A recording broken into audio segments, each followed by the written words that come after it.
ॐ श्रीमात्रे नमः।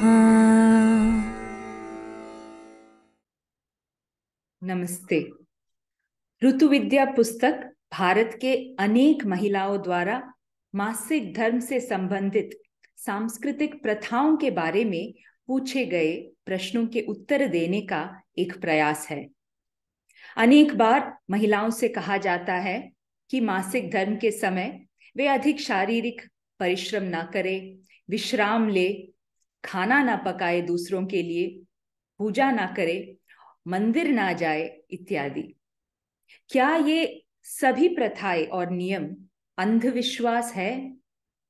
और अगर ये केवल अंधविश्वास है तो ये कैसे संभव हुआ कि भारत में लाखों महिलाओं ने हजारों सालों तक इन प्रथाओं का पूरी श्रद्धा और निष्ठा के साथ पालन किया है?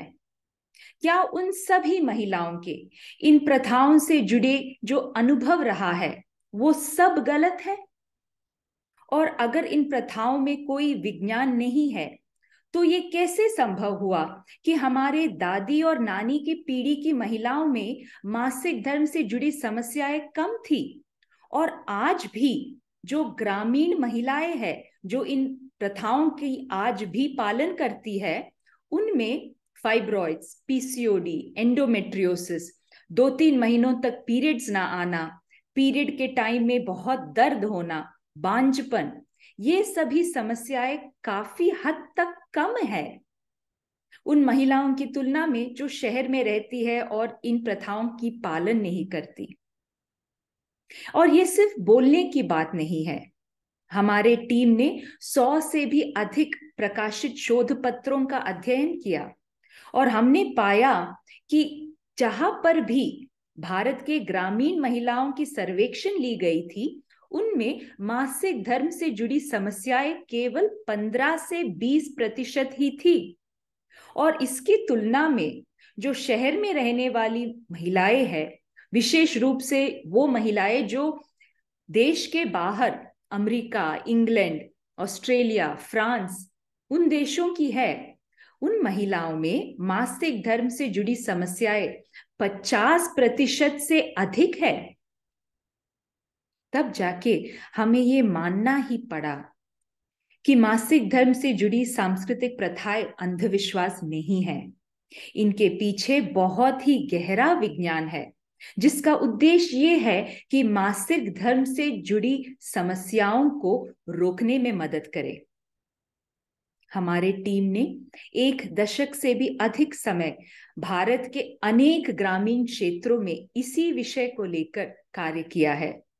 हमने हजारों महिलाओं और लड़कियों से इन विषयों के बारे में बात करते हुए उनसे इन प्रथाओं के बारे में सीखा है, और इन प्रथाओं के पीछे जो वैज्ञानिक समझ है उसे पुस्तक में लिखने के लिए हमने भारतीय ज्ञान प्रणाली से विभिन्न विषयों का अध्ययन किया, जैसे कि आयुर्वेद, योग शास्त्र, षट दर्शन, तंत्र विद्या, उसी से जुड़ी चक्रों की समझ, ज्योतिष शास्त्र, आगम शास्त्र इत्यादि।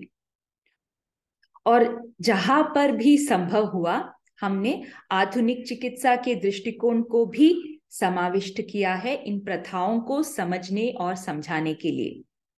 तो इन सभी प्रयासों का परिणाम है ऋतुविद्या पुस्तक। ये पुस्तक पहले इंग्लिश भाषा में 2 साल पहले प्रकाशित हुई थी और अभी हिंदी भाषा में भी उपलब्ध है। हमने इस पुस्तक को समर्पित किया है भारत के उन माताओं को जिन्होंने अनेक कठिनाइयों का सामना करते हुए भी इन सांस्कृतिक प्रथाओं को आज तक जीवित रखा हमारे लिए।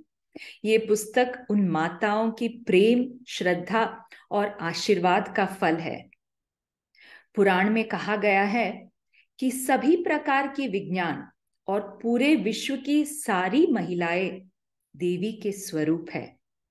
आशा करती हूं कि ऋतुविद्या आपको देवी का अनुभव प्रदान करे और साथ में आपके सभी प्रश्नों के उत्तर भी मिले। धन्यवाद। ॐ श्रीमात्रे नमः।